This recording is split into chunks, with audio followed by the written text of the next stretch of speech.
Pol Baikuni Wibowo. Beliau adalah satu dari 7 tersangka obstruction of justice di kasus Brigadir J. Statusnya saat ini sudah diberhentikan dengan tidak hormat, tapi sedang naik banding. Jadi Baikuni bersama dengan Cak Putranto disuruh FS, Brigjen Hendra Kurniawan dan Arif Rahman untuk menghancurkan serta menghilangkan CCTV yang berada di pos satpam depan rumah FS. Tapi sebelum dihancurkan, mereka berdua sempat menonton rekaman CCTV di laptop. Setelahnya, laptop tersebut dirusak dan terbelah 2. Harddisknya pun hancur seperti bekas dicincang benda tajam. Apapun alasannya, saya mau mengatakan bahwa tangan Tuhan turut bekerja dan Tuhan bisa memakai siapa saja untuk menyatakan kebenaran.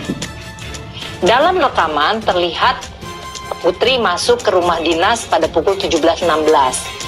Naik mobil Lexus diiringi Ricky dan Kuat. Sedangkan Brigadir J dan Baratu Prayogi, ajudan Ferdi yang lain hanya sampai teras pekarangan.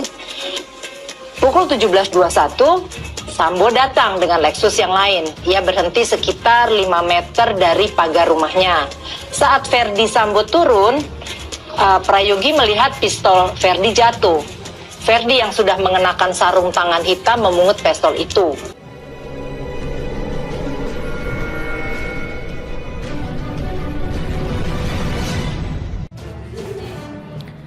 Si cantik muncul bela Ferdi Sambo, sebut pembunuhan Brigadir J wajar dilakukan. Terungkap sosok perempuan si cantik yang tiba-tiba muncul di media sosial dan membela tersangka pembunuhan Brigadir J, Ferdi Sambo. Si cantik juga mengungkap hubungan pernikahan Ferdi Sambo dan istrinya Putri Chandrawati. Bahkan, si cantik menolak jika Ferdi Sambo dihukum mati karena kasus pembunuhan Brigadir Nofriansah Yosua Huta Barat alias Brigadir J. Hingga kini motif pembunuhan ajudannya tersebut juga belum terungkap secara terang benderang. Motif yang kini tersebar masihlah berupa spekulasi-spekulasi yang membingungkan, seperti pengakuan Putri Chandrawati yang merasa dilecehkan Brigadir J. Selain itu, spekulasi soal dugaan perselingkuhan Ferdi Sambo dan si cantik juga ramai dibincangkan. Bahkan dari beberapa sumber dikatakan jika beberapa pihak Polri pun mengetahui pernikahan antara mantan Kadif Propam Polri dengan si cantik itu. Pernikahan diam-diam itulah yang diduga menjadi penyebab Putri Chandrawati menangis di Magelang. Di samping kesimpang siuran ini, tiba-tiba ada seorang wanita cantik yang membela Ferdi Sambo di media sosial. Kini video wanita itu viral di TikTok dengan menjelaskan hubungan antara Ferdi Sambo dan Putri Chandrawati. Bahkan, menurut wanita cantik ini, apa yang dilakukan Ferdi Sambo untuk membunuh Brigadir J adalah hal yang wajar. Menurutnya, seorang laki-laki akan merasa marah besar jika mengetahui orang yang dicintainya dilecehkan. Saya pun kalau melihat suatu tidak enak kepada pasangan saya, mungkin saya akan melakukan hal yang saya nggak tahu. Mungkin di luar akal sehat juga. Ucap perempuan itu dikutip bandung.suara.com. Ia juga dengan tegas menolak hukuman mati bagi mantan Kepala Divisi Propam Polri itu. Saya menolak keras vonis Pak Sambo hukuman mati, karena apa yang lain-lain pun tidak semua dihukum mati, ucapnya. Di samping itu, wanita cantik ini juga mengucapkan bela sungkawanya atas kematian Brigadir J. Kita turut berduka cita memang atas meninggalnya Brigadir J, ucapnya. Namun ia juga merasa prihatin dengan penderitaan yang dialami Ferdi Sambo. Tapi asal kalian tahu, penderitaan yang diberikan selama hidup dalam waktu yang panjang itu pun sangat menyakitkan. Seperti apa yang akan dicelakan Pak Sambo, kata dia. Ferdi Sambo segera jalani sidang. Ada apa Barreskrim Polri panggil keluarga dan kekasih Brigadir J? Sejumlah keluarga Brigadir Nofriansah Yosua Huta Barat alias Brigadir J memenuhi panggilan penyidik dari Barreskrim Polri. Pemanggilan keluarga Brigadir J bukan untuk menjalani pemeriksaan, melainkan untuk melengkapi berkas sebelum Ferdi Sambo disidangkan. Terlihat keluarga Brigadir J yang datang adalah Samuel Huta Barat, Rosti Simanjuntak, Yuni Huta Barat, Devi Huta Barat dan Reza Huta Barat. Pemeriksaan dilakukan di Mapolda Jambi pada Minggu siang. Kuasa hukum keluarga yakni Kamarudin Simanjuntak, Nelson Simanjuntak, dan Martin Simanjuntak juga nampak.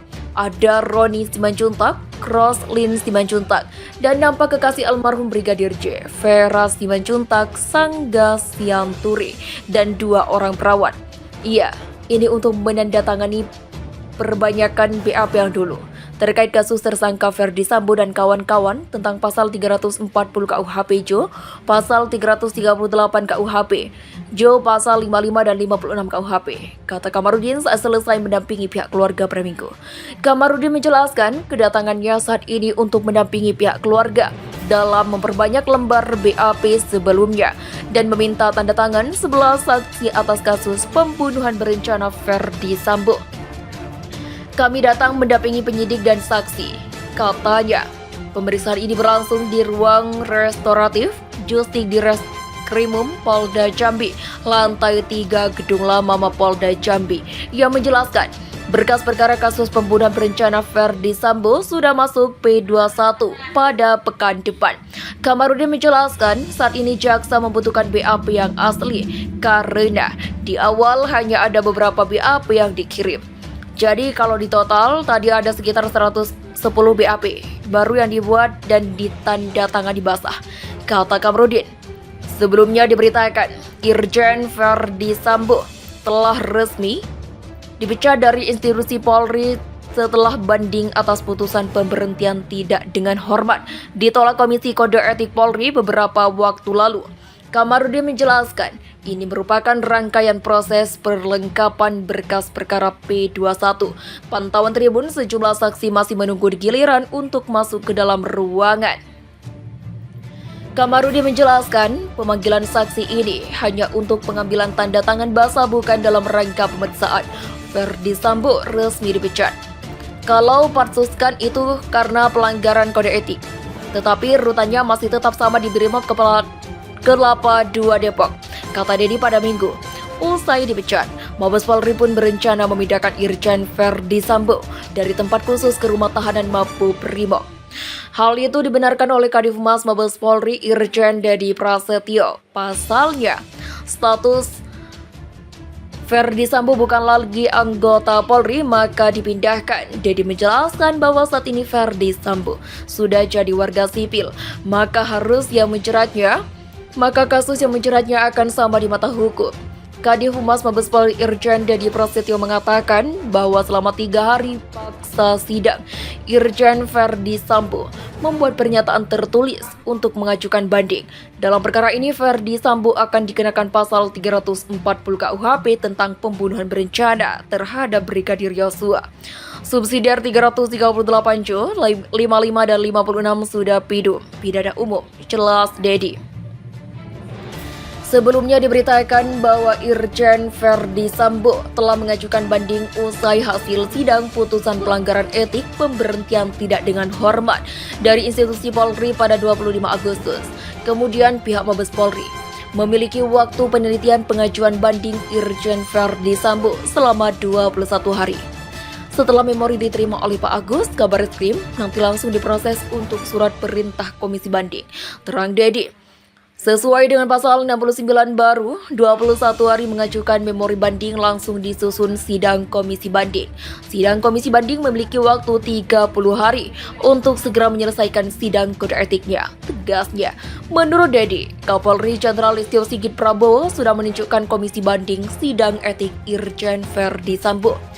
Saat ini, komisi banding tengah menyiapkan administrasi fakta persidangan agar saat sidang berlangsung nanti sudah diputuskan.